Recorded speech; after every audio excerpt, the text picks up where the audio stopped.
homes to me. I am eternally grateful. And I am so happy that justice prevails in spite of everything happening. And that night, I believe that I was protecting the rights of immigrants. Joining me now, Washington managing editor Catherine Falters, also our legal contributor, Shauna Lloyd. So, Catherine, what more do we know?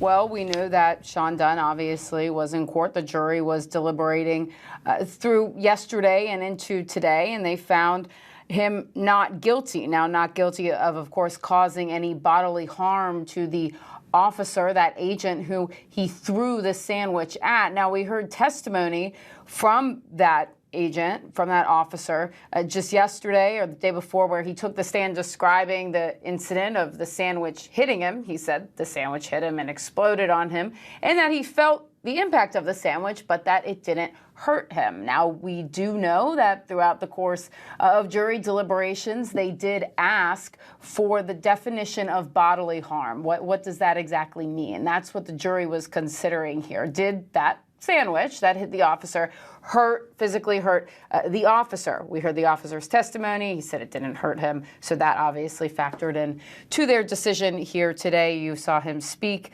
there afterwards, obviously in court. He said he's relieved and looked forward to moving on with his life.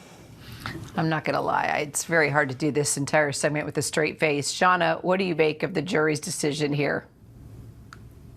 The jury's decision is legally sound because the charge we're talking about requires the officer to have believed that they were in imminent harm or that the ability to harm him was there. And when we talk about this injury, when we look at a sandwich, he was able to see the sandwich. They're in close proximity. It's wrapped.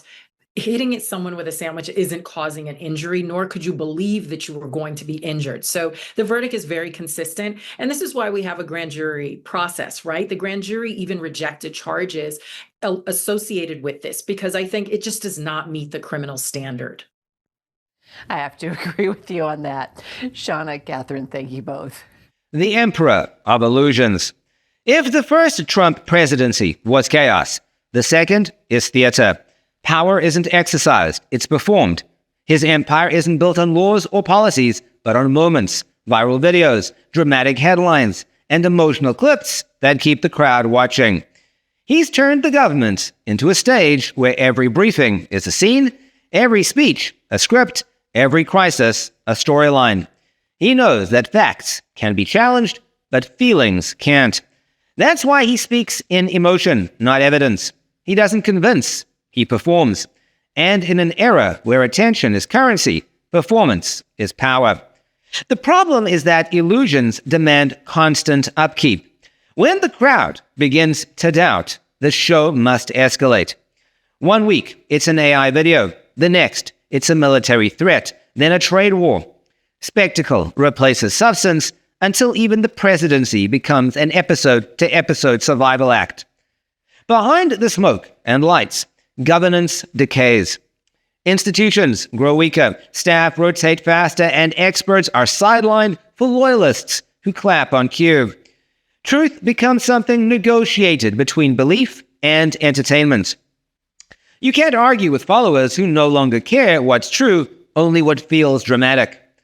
Trump didn't invent this dynamic. He perfected it. He understood earlier than anyone that modern politics isn't about facts, it's about feeds. As long as his name trends, he wins. And the more outrageous the illusion, the stronger the connection with his base. They don't see manipulation. They see mythology. They see a man who fights back against invisible enemies on their behalf. But illusions have one fatal flaw. They collapse when reality bites back. Tariffs hurt businesses.